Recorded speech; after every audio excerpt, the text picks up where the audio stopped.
इस कहानी को अंत तक जरूर सुनिए कि विकलांग अष्टावक्र ने एक महान विद्वान को कैसे हराया।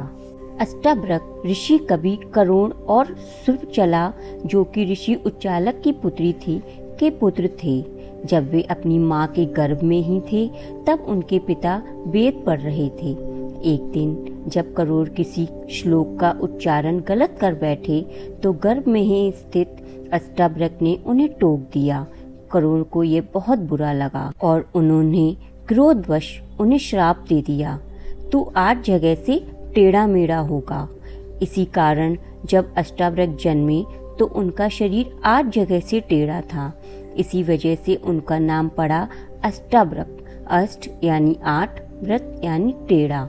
शरीर से अपंग होने के बावजूद भी अष्टावक्र असाधारण बुद्धिमान और तेजस्वी थे। वे वेद और शास्त्रों का गहरा ज्ञान उन्हें बचपन से ही था। अष्टावक्र के पिता करोड़ राजा जनक के दरबार में वाद विवाद में हार गए थे और दीनता से जी रहे थे। जब अष्टावक्र को यह पता चला तो वह मात्र 12 वर्ष की उम्र में ही जनकपुरी पहुंच गए। राजा जनक का दरबार उस समय विद्वानों से भरा रहता था। वहाँ विश्व प्रसिद्ध पंडित बंदी थे जो शास्त्र में सबको पराजित कर देते थे।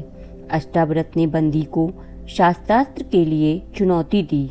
दरबार में जब वे आए तब सभी विद्वान और दरबारियों ने उनके टेढ़े शरीर को देखकर हंसना शुरू कर दिया। तब अष्टावक्र ने दरबार में खड़े होकर कहा, राजन, ये कैसी सभा है जहाँ विद्वानों के बीच ज्ञान की जगह शरीर को देखा जाता है। यदि आप सभी को शरीर पर गर्व है तो आप गधे और बैल से अलग नहीं। सच्चा मापदंड आत्मा और ज्ञान का है, ना कि ये नश्वर शरीर का। उनके ये वचन सुनकर पूरा दरबार चकित रह गया। राजा जनक ने उनकी बात को अत्यंत गहराई से स्वीकार किया।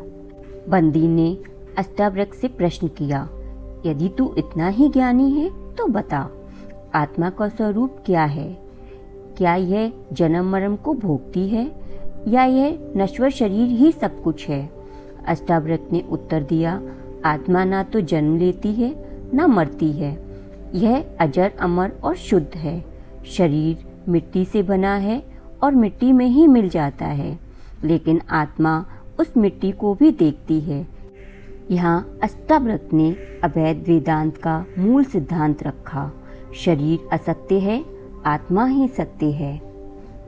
बंदी ने कई गूढ़ श्लोकों और तर्कों से अष्टावक्र को उलझाने की कोशिश की, लेकिन हर बार अष्टावक्र ने उसी तर्क को आत्मा के सत्य से काट दिया। जब बंदी ने कहा, कर्म से ही मनुष्य बंधा है, अष्टावक्र बोले, बंधन केवल अज्ञान से है। जो आत्मा को जान ले उसके लिए कर्म भी बंधन नहीं, केवल खेल है। बंदी ने सारे तर्क शास्त्रों के सही व्याख्या पर टिके थे, लेकिन अष्टावक्र का उत्तर अनुभव और आत्मज्ञान से उपजा था। इसलिए धीरे धीरे बंदी के पास कोई उत्तर न बचा। तर्क समाप्त हुए तो राजा जनक ने घोषणा की कि विजेता अष्टावक्र हैं। बंदी ने सिर झुका लिया। अष्टावक्र ने पिता को सम्मान लौटा दिया और सबसे बड़ी बात, उन्होंने ये साबित कर दिया, आत्मा की शक्ति के सामने कोई भी तर्क या अहंकार नहीं टिक सकता। अष्टावक्र ने बंदी को केवल शास्त्र के शब्दों से ही नहीं, बल्कि आत्मा के शब्दों को सामने रखकर पराजित किया। उनकी जीत ने यह सिद्ध कर दिया कि आत्मज्ञान सबसे बड़ा शस्त्र है और सच्चा विद्वान वही है जो आत्मा के स्वरूप को जानता हो। अष्टावक्र की कहानी भारतीय इतिहास और अध्यात्म की सबसे प्रेरणादायक कहानियों में से एक है। यह हमें बताती है कि ये सच्ची बुद्धि और आत्मज्ञान शरीर की सुंदरता या विकलांगता पर निर्भर नहीं करता, बल्कि आत्मा की गहराई और विचारों की शक्ति पर निर्भर करता है। अगर आपको विचार पसंद आए हों तो लाइक और सब्सक्राइब ज़रूर कीजिएगा।